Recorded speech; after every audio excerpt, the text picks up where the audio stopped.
So one of the first gigs I got after moving to New York was with Duane Krantz. No one really plays like him, so I really had to study his playing, and it gave me a chance to kind of find a lot about who I am, because there was so much encouragement to improvise and to find stuff and be creative, and that band I think really became part of my identity in a way, and on that side of my playing, as far as the instrumental improvisational stuff.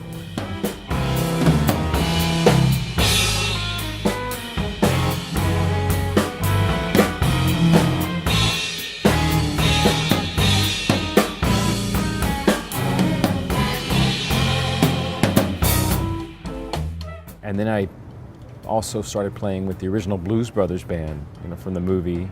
That kind of brought me back to the Memphis soul stack sound, and just doing a show night after night. I think it was a real show, like the Blues Brothers review kind of thing. It was really cool. But they play loud, so I had to hit hard. It was just a stamina thing too. I would say that was a great education.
I think Steely Dan's music is unique in a lot of ways, but for the drummer, I think it's really a groove band. It's really an R&B kind of groove band. That was another school, going back and listening to all those records and really getting deep inside of it. And the grooves were just really something special, and I had to really get deep into it, and I just learned so much just from that part of it, learning the music and learning what those details were and what made it happen. And then, trying to find the way that I was going to approach it on the show, on the gig. And fills in some of the songs I try to make my own, but the grooves themselves and some of those parts they really need to be there, and they're specific, and it really makes the song what it is. So just finding the balance between that, is what's kind of cool and fun.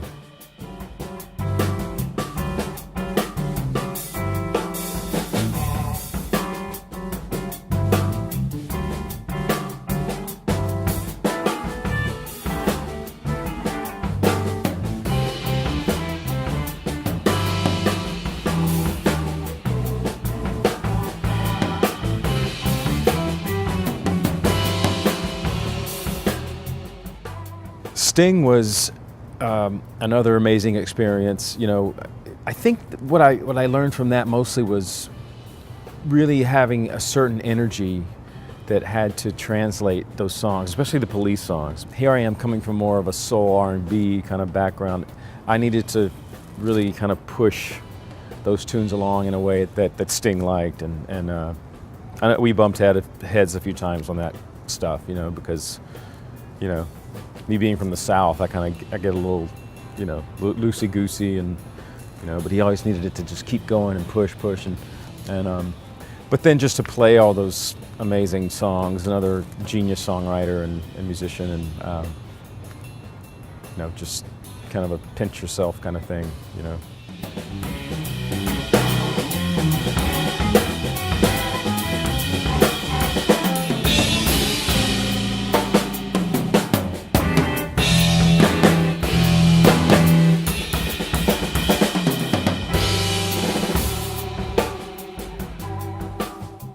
John Mayer he just has the whole thing, and what was fun was that he really wanted it to be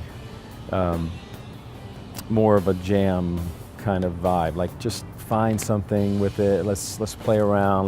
We don't have to play it like the record anymore. That's done. Let's just kind of spontaneously find something on stage that works for these songs. And that was a lot of fun. It was kind of everything opened up. It wasn't just a pop gig. It became more than that too, which was really cool. Kind of unexpected, really.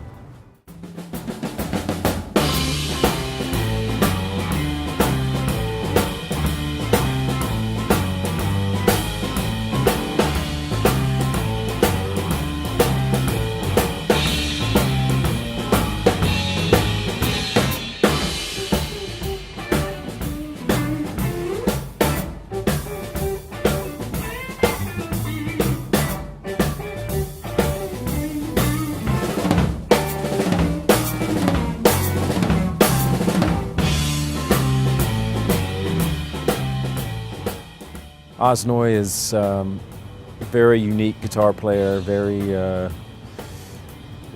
groove-based, but also he has his own vocabulary that's very. It's coming from the blues and jazz and R&B and some other stuff too. Being from Israel, he has, there's some Middle Eastern influences in there. I think something of his own is really interesting. Underneath the solos, he really wants it to be more of a groove palette underneath him, not as much interaction as maybe with Duane Krantz, but there is, some of that in there too. But it's more on the groovier side, you know what I mean, most of the time, which is just another approach to a guitar trio.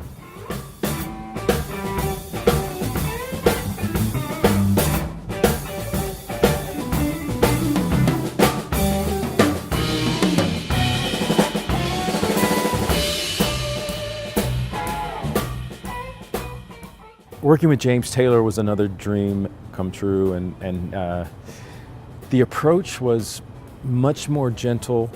It's very tasty, It's very, there's a lot more space in the music compared to some of the other stuff I've done.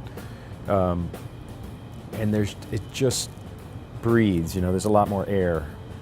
I guess I've always kind of come in after all these great players, so I'm kind of used to it in a way, I'm kind of like, bring it on at this point. I'll come in and do my thing, and hopefully it's cool. But coming in after Gad, and I got to learn the show listening to Gad, and it was inspiring, but it was also like, okay, man, I got to go in there and nail this. And I had a lot of fun, and just amazing experience.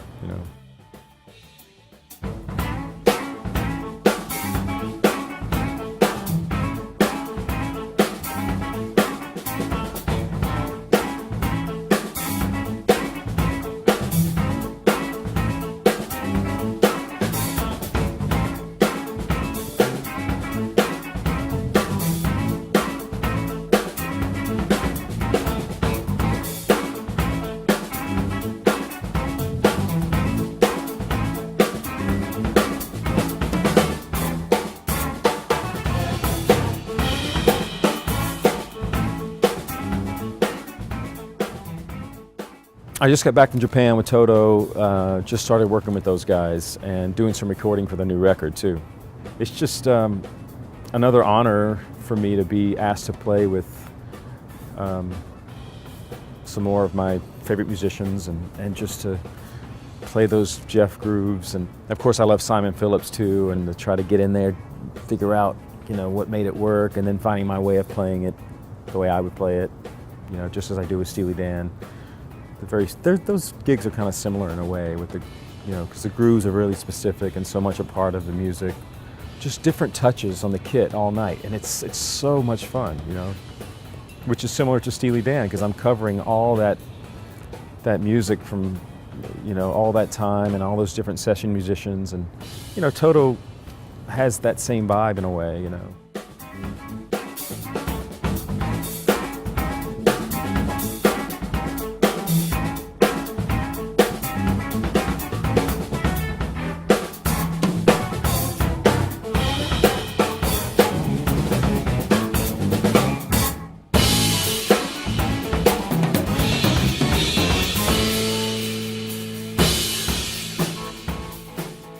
No, through all these gigs, I've always used the same Same stick. I don't change anything, and it's all different dynamic ranges, different touches, different feels.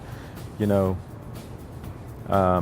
sometimes bashing my brains out, or I'm playing really soft. You know, it's just everything in between. And I use the same stick, and I can get all those different vibes and different sounds from that one size stick, and it's pretty cool.